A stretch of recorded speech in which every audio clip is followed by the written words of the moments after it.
इस समय हम उत्तर प्रदेश की राजधानी लखनऊ में आए हुए हैं और यहाँ पर आप देखेंगे मैं थोड़ा सा चाहूँगा कि हमारे कैमरा सहयोगी जो है सामने का नज़ारा दिखाएं कि इस समय की संख्या में शिक्षा मित्र यहाँ उत्तर प्रदेश की राजधानी लखनऊ में बैठे हुए हैं। ये वो शिक्षा मित्र हैं जो स्कूलों में बच्चों के जीवन को संवारने का काम करते हैं, कच्ची मिट्टी को एक सजाने का और संवारने का काम करते हैं। ये वो शिक्षा मित्र हैं जिन्होंने अपनी पूरी जवानी बेसिक शिक्षा में खपा दी और लगातार 20 वर्ष से अपनी मांग को लेकर यहाँ आते रहे हैं, विभिन्न सरकारों के समक्ष आते रहे हैं और सरकारों ने दिया है तो सिर्फ इन शिक्षा मित्रों को लॉलीपॉप।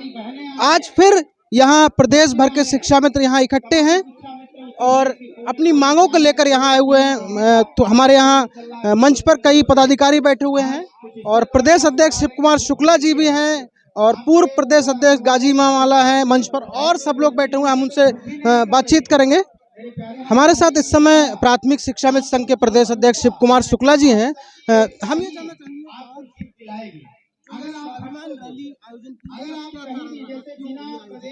देखिए, उत्तर प्रदेश के प्राथमिक विद्यालयों में 22 वर्ष की अपनी जवानी की सेवा देने के बाद वर्तमान में शिक्षा मित्र अपने आप को बहुत हताश और निराश महसूस कर रहा था। पिछले 4-5 वर्षों के बीच में हमारे बीच से 8000 शिक्षा मित्र हमारे बीच में नहीं रहे। इन तमाम मुद्दों को लेकर के एक बार पुनः शिक्षा मित्रों को जगाने के लिए और शिक्षा मित्रों को इस सम्मान को वापस कराने के लिए आज ये कार्यक्रम आयोजित किया गया है 1 दिवसीय। और इसका मूल मकसद है कि सरकार हमारी बात सुने और हम सरकार के पटल तक अपनी बात ले जाएं और पुनः शिक्षा मित्रों को उनके सम्मान के साथ उन्हें सहायक अध्यापक पद पर समायोजित करने का न्याय निर्णय नियमावली में संशोधित करके सरकार बनाए और शिक्षा मित्रों को समायोजित करे, उनके समस्याओं का निदान करे। इसके लिए कार्यक्रम रखा गया है। सरकार तो ये कहती है हमने शिक्षा मित्रों को 2 मौके दिए और 2 मौके में जो शिक्षा मित्र योग्य थे वो आए। क्या बाकी जो शिक्षा मित्र रह गए हैं जो काम कर रहे हैं, क्या लगता है वो अयोग्य हैं? अब ये पैमाना सरकार को तय करना है कि योग्य और अयोग्यता। हमारे बीच में जो एनसीटी की गाइडलाइन है उससे 60,000 लोग टेट पास लोग हैं।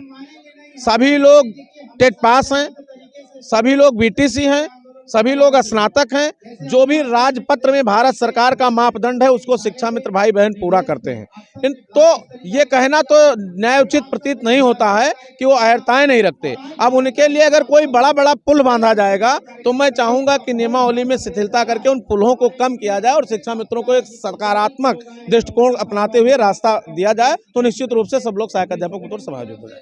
आपने कहा कि 8000 से ज़्यादा शिक्षा मित्र अपनी जान गंवा चुके हैं।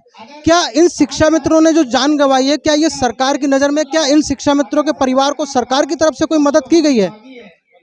यही तो रोना है कि सरकार के तरफ से ना तो कोई अहेतुक राशि दी गई, ना उनके परिजनों को कहीं पर स्थापित किया गया। यही सब मांग, हमारा जो 6 सूत्रीय मांग पत्र है कि शिक्षा मित्रों को नियमावली में संशोधन कर समायोजित किया जाए, नई शिक्षा नीति में शिक्षा मित्रों को स्थान प्रदान किया जाए, 12 महीना बाद जब तक समायोजन नहीं होता है 12 महीना 62 वर्ष के साथ मूल वेतन मान दिया जाए और मृतक शिक्षा मित्रों के परिजनों को शिक्षा मित्रों को पुनः अवसर प्रदान किया जाए और उनको अहेतुक राशि दिया जाए और महिला शिक्षा मित्र जिनकी शादी दूसरे जनपद में हो गई उनको उनके गृह जनपद में स्थानांतरित किया जाए, जो मूल विद्यालय से वंचित है उनके यहाँ भेजा जाए। यही हमारी मांग है।